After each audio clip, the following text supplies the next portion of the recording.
Bill O'Brien preaches that Boston College is heading in the right direction. If the Eagles can show improvement with Dylan Lonergan running the football and young players improving, he is right.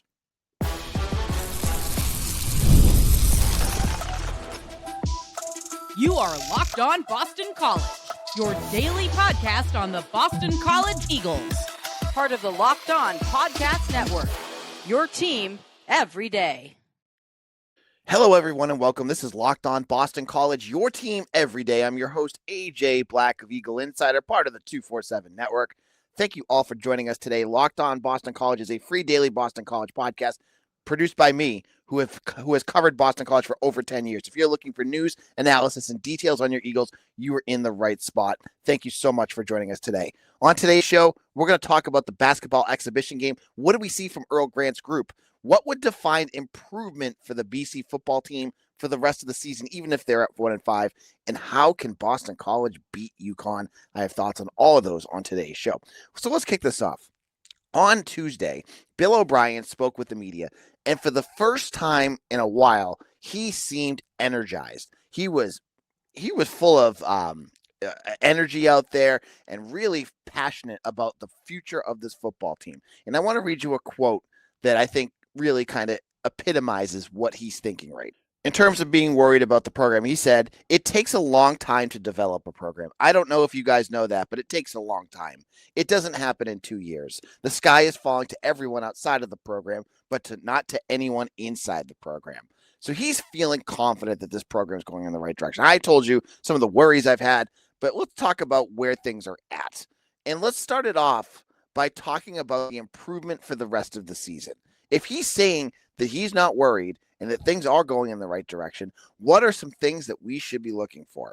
The first and foremost is improvement in Dylan Lonergan. As I said on an earlier show, he has not thrown a touchdown since the Stanford game. It's been quite a while.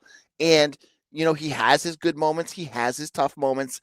But we need to see the progression from him. He's young. He's learning. We get it.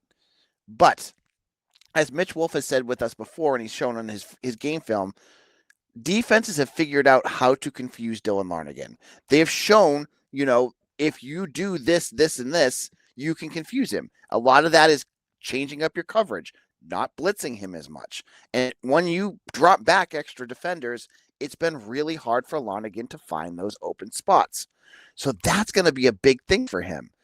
You've got reps. You have 6 more games of reps where you can get live reps on good defenses and learn how to read defenses. Learn how to continue to develop in your ability to look at something and make adjustments when the defense makes adjustments. That's been a big issue for him right now because guys, we saw it with Clemson. They dropped back 7 guys, only rushed 4, and it was really tough sledding for him. They'd get coverage sacks, things like that. So for Lonergan, it's going to be showing some progression. Maybe he's watching film with Will Long and Jonathan DiBiaso and Bill O'Brien to figure out these little nicks. And we start to see him identify better as the season goes on. Maybe the wins don't come yet, whatever. Maybe they do because he starts to figure it out and gets that offense rolling. And that kind of runs into a key that's also going to be important for them, which is to hold on to the freaking football. They need to have possession of the football because you look at the amount of snaps that some team, these last 2 games, that Pitt and Clemson have had against BC. And it's crazy. Clemson had the ball for, I think, 93 snaps on offense. You need to limit them. And the defense is not going to be able to do that. I am going to say that right now. So someone like Dylan Lonergan, he's going to keep that offense on the field. Now, an interesting quote from O'Brien was he said that having the ball, time of possession, is an overrated stat. And I get that. Like, yeah, if you have the ball forever and don't score, what's the point of that? But if you end it with points, that's different. So part of this whole growth of Lonergan is identifying defenses and being able to keep BC's offense on the field. You need to keep BC's defense on the sideline as much as humanly possible right now. So that's going to be a big key. In terms of more from the offense, it's going to be running the football. And I'm not sure how that's going to work. I have advocated that maybe it's a time to go back to the offensive line that you used, or a tweak to the offensive line that you used against Cal. You want to put Jude Bowery. I've said, maybe it's time for Kevin Klein to not be a starter. I'm not sure how they do that.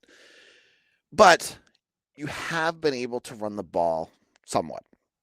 Against Clemson, you had bursts where you were running the football, but it still isn't enough. You need to be able to run the football even more consistently right now. And figuring that out through your run game. And it could be technique, obviously. Blocking is going to be huge. But it could also be formations. Against Clemson, you saw 3 wide receivers the entire game. And the reason they did that was because they did a lot of 1-2 offenses. You had 2 tight ends almost the entire game. And it was mostly Jeremiah Franklin and Kalen Chudzinski. If that's what you need to do to run the football, then do it. But you still got to get better. There's way too many inefficient runs going on the field right now. And as Bill O'Brien said on Tuesday, Jordan McDonald is hurt. He's got a foot injury, so he's not even 100%. It's going to fall a lot on Turbo Richard then. They're going to try to get Jordan McDonald back in. It sounds like it's like not like he's going to miss time, but he's banged up. Seemingly everybody on this team is banged up. So that is another piece. Get that run game going. Then I look at the defensive side of the ball. What improvements do I need to see from this defense going forward? And honestly, there's certain guys where things are not going to get, you know what you got. You got guys that are all banged up. You guys like Owen McGowan, Quan Williams, these Jason Hewlett. They're all banged up right now. And there's some of them are still playing. That's going to be tough for them. And I'm not going to, I'm not going to belabor points. Like, we know what you have in Owen McGowan. He's gone after this year. He's played tough. He's had his ups and downs. That's not the point of this. You have right now, because of injuries, a ton of young and inexperienced players out there, either freshmen or transfers. And you need to get them to develop. This goes back to the coaching staff. How can you get these younger players ready so that they are going to be contributors next year? These are valuable snaps. I thought last year, and I don't know what happened, that Ashton McShane, who was a true freshman playing last year and had his bumps, but he was able to get through it. I thought he would have that leap because, he had those valuable snaps as a freshman. Well, I don't even know what happened to him. He isn't playing much at all. But you have guys, Ashton Cunningham, TJ Green, Omarion Davis. I'm probably missing a few here that have not, even on the defensive line, Micah Amadi, Israel Aladapapu. Like, get these guys up to that next level. Like, you need to get them beyond being a helpless freshman and next year helpless sophomores, like, or growing sophomores. Like, get these snaps into them and have them learn and move on so that the development takes that next step. That they know how, like, for the secondary, that they feel more confident in zone coverage, that they're doing better with their tackling. Like, these are all things that if they can get that into them now, they'll be much more effective next year. So that development is going to be so huge. And that can happen as the year goes on. You've got talent out there. I love the play of TJ Green right now. He's just raw. And as Bill said, like, a lot of these guys are freshmen. They're learning. So have them continue to learn and learn and move past some of the mistakes as the season goes on, so that next year when you play TJ Green as your starting nickel, he's much more seasoned. He has much more, he's got the experience behind him. So I think that's going to be critical too. Now, in our second segment, I'm going a little out of order on that side over there. We're going to talk about UConn. I've felt I'm worried about this game, but there's still a good possibility BC wins this. I'll explain why in just a moment. Mazda crafts cars for those who do more than simply move. Mazda delivers confidence with every ride with more IIHS Top Safety Pick Plus awards than anyone else as of August 2025. And you can just feel the Japanese craftsmanship in every detail, from the metallic accents to available Napa leather upholstery. From footwork to breathwork, athletes sweat all the details, and Mazda brings the same intention to how we craft every model. You can make everyday drives feel like anything but, from smooth handling to intuitive controls. Like our players, we sweat every detail, because when you make every move count, impossible becomes irrelevant. Mazda, move and be moved. Peloton is shaping the future of fitness with the brand new Peloton Cross Training Tread Plus, powered by Peloton IQ. It's their most advanced equipment yet, designed to give you real-time guidance and endless ways to move, whether you're running, lifting, or cross-training with your favorite instructors. This is training reimagined. Peloton is built for breakthroughs, with tools that help you stay motivated, and reach peak performance. The swivel screen is a game changer. You can go from running on the Tread Plus to strength training without missing a beat. And the personalized class recommendations keep you engaged. You get workouts tailored to your vibe and your energy level each week. So let yourself run, lift, flex, and push forward. Explore the new Peloton Cross Training Tread Plus today at onepeloton.com.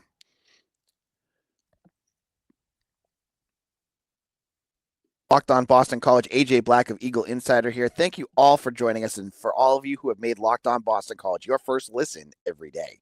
And thank you to everyone who are everydayers, our people who listen to Locked On Boston College every day. Thank you so much for making us part of your daily routine.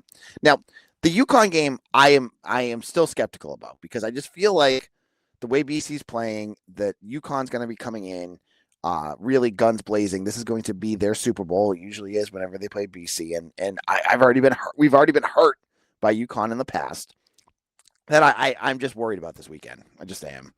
But I think there's ways to beat UConn, and it's so sad that this is where things are at, that we have to talk about how to beat UConn.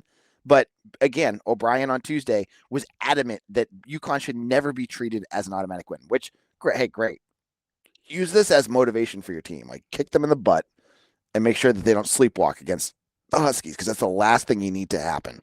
So that's important. I honestly liked how he said that, because I think the last thing you need to do is say, oh, yeah, we're thinking we're going to beat this team, and then, you have 2022 all over again. Make yourself feel like the underdogs and go out there and win. And to do that, you got to do a few things. The first thing that I want to that there's basically two pieces of UConn's offense that I think is the pieces that you're going to have to watch. Now, crazy enough, they're going to be starting Joe Fagnano, the quarterback, who was the quarterback for Maine in 2022. Yep, he's still around. This is the guy, if you remember 2022, that Maine game was ugly. And Fagnano, he was able to almost have BC. He had BC on the ropes at different points. So he's a good quarterback. Like, there's nothing wrong with him. He's already thrown for 1,500 yards and 11 touchdowns, and he hasn't thrown a single interception, which that's a big worry right there. One of the big concerns of me for this game is that I think UConn is going to try to control the football and keep BC's offense off the field. When you have a quarterback that has not thrown a single pick yet, that is worrisome, because you need to get them off the field. And if they're going to have third and shorts and things like that, you're going to have, long drives that end up with them taking 8 minutes off the clock and keeping Dylan Lonergan on the sideline. So you got to force him to make some mistakes.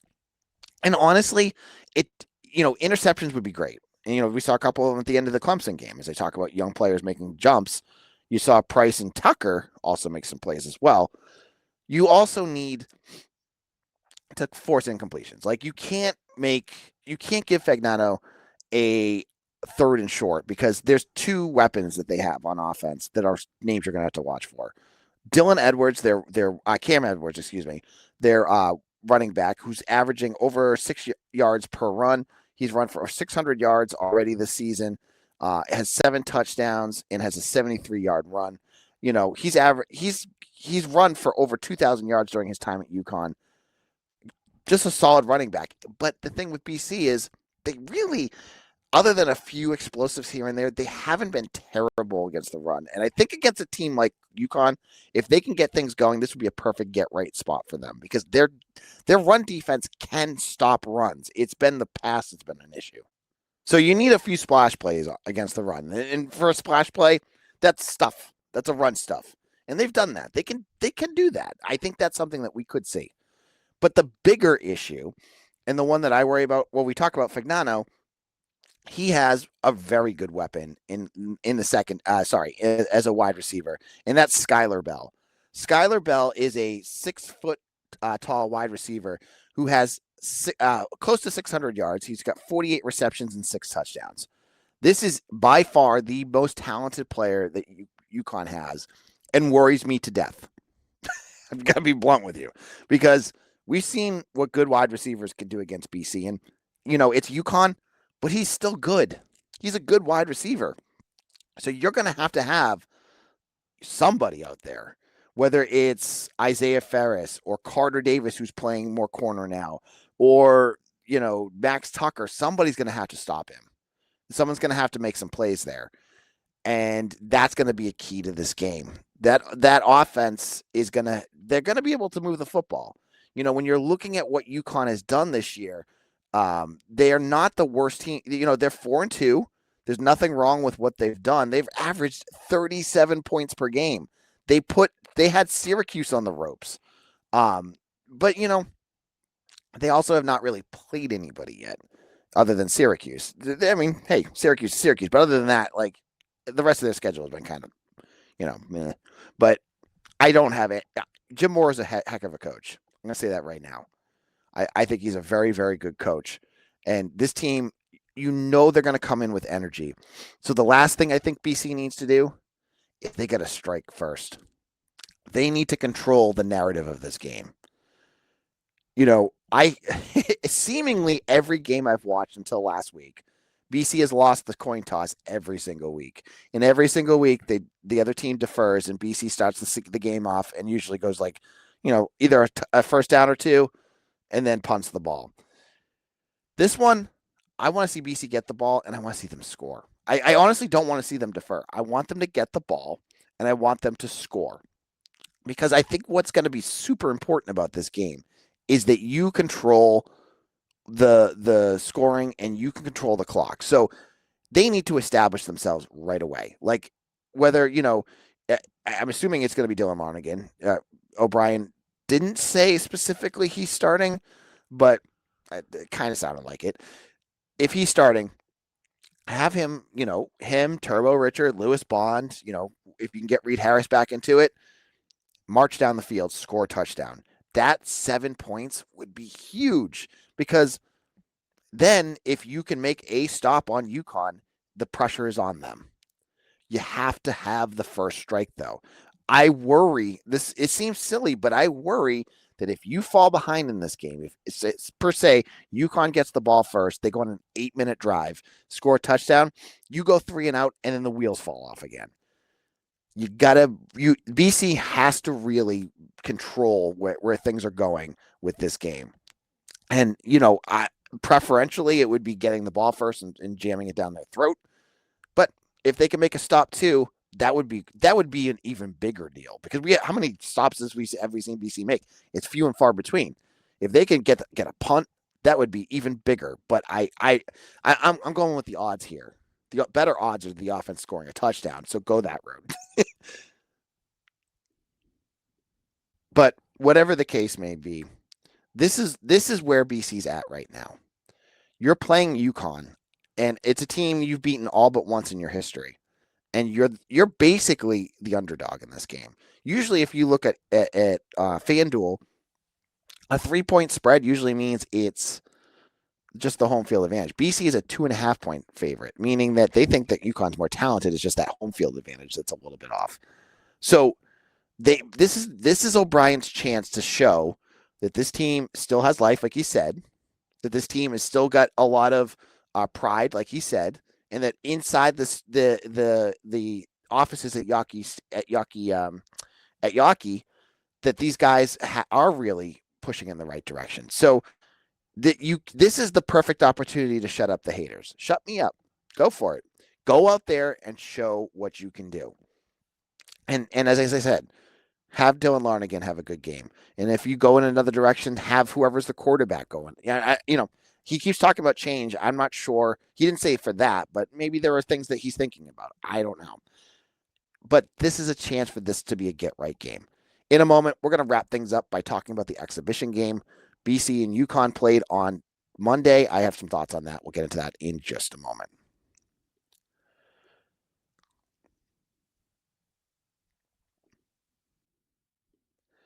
The holidays are going to be here before you know it, which is exciting. But getting your home ready for guests and celebrations can feel like a lot. Maybe you serve your need with where needs are needs of a refresh, or the guest room could use new bedding. Wayfair has everything you need to keep your home holiday ready. From Christmas trees and wreaths to bedding, cookware, and outdoor inflatables, it's your one-stop shop for every room in your house. Wayfair makes it easy to personalize your home for the holidays with a huge selection for every style and budget. And with free and easy delivery, even on the big stuff, you can get everything you need without the hassle of big delivery fees. I love how easy it is to find pieces that fit my style and budget. Everything was in one place, and checkout was a breeze. I'm looking for new additions to my dining room because I host. And I know Wayfair is going to have everything I need there and easy to find. So get yourself organized, refreshed, and ready for the holidays for way less. Head to wayfair.com right now to shop all things home. That's WAYFAIR.com. Wayfair, every style, every home.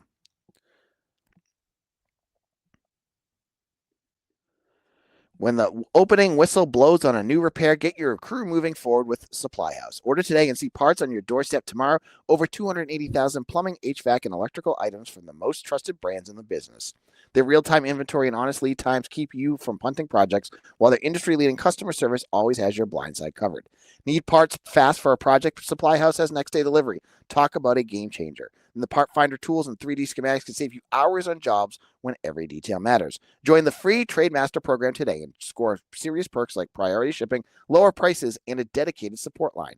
Visit supplyhouse.com to sign up for free and use promo code SHCollege5 for 5% off your first order. That's supplyhouse.com. Real people, real service.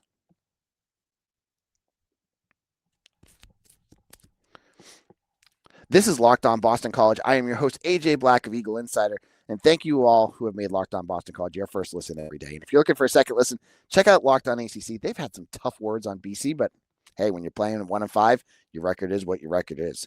So go check that out on YouTube or wherever you get your podcast. Now, basketball this year changed how things are moving. They have exhibitions that are open. Remember, they used to have the secret. You remember the secret scrimmages where you'd hear buzz that there was a game like BC versus Harvard, but no one could watch or talk about it, but because it was a secret. Well, now the exhibitions, they found out that you could make money off of this. And so they are televising them and they're putting them in bigger stadiums. To kick off this year, BC played an exhibition, again, not counting, game against UConn at Mohegan Sun. Cool. Now, BC women's, they started the day off. They battled, but obviously UConn women's are the national champions. They held on to win that game. BC men's is what I'm here to talk about today. This was the first chance to see all these new players after losing a few in the transfer portal, bringing in some new names. What were the big takeaways?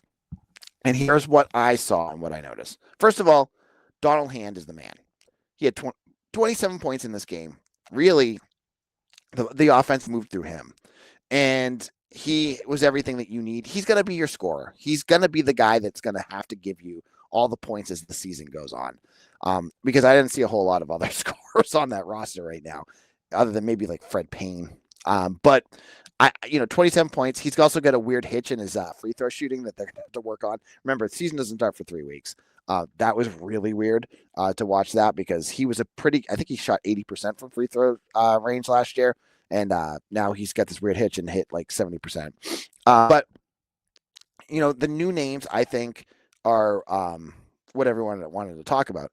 And it was kind of concerning, but there's definitely positives and negatives. So let's start with the positive. Aiden Shaw, he's going to be fine. He's going to be what he is. He's not going to be a huge factor in terms of the offense, but he's an energy guy. He's a guy who can rebound. Hey, speaking of rebounding, BC is looking better there. And defensively, BC looks a lot better. That's a positive because last year they looked listless when it came to both of those.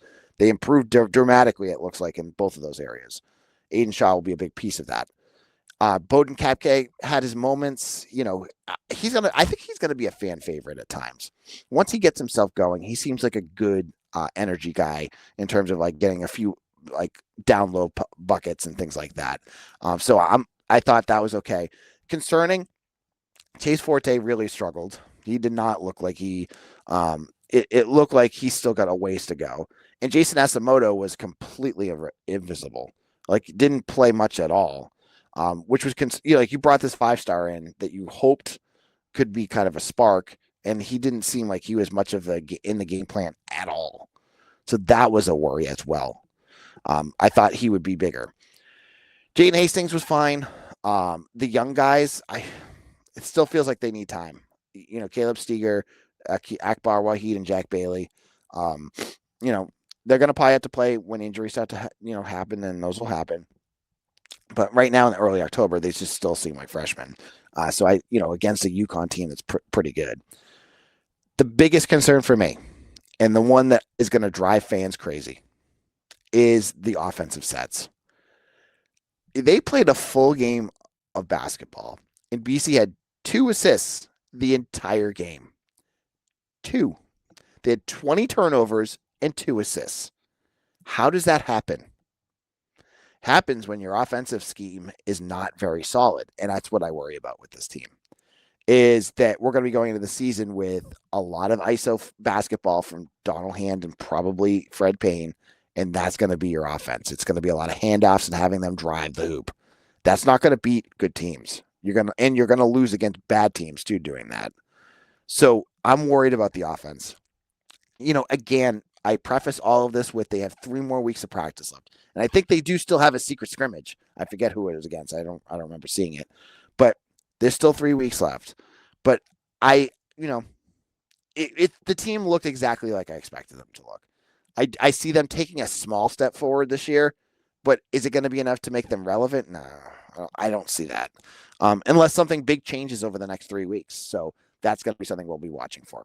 Well, thank you all for joining me. My name is AJ Black. Follow me on Twitter at AJ Black 247, on Instagram, on Facebook, on Threads, on Blue Sky, and on TikTok. You can find me by looking up AJ Black, Locked On BC, or Eagle Insider. I'm available on all of those. So get us on your favorite social media app.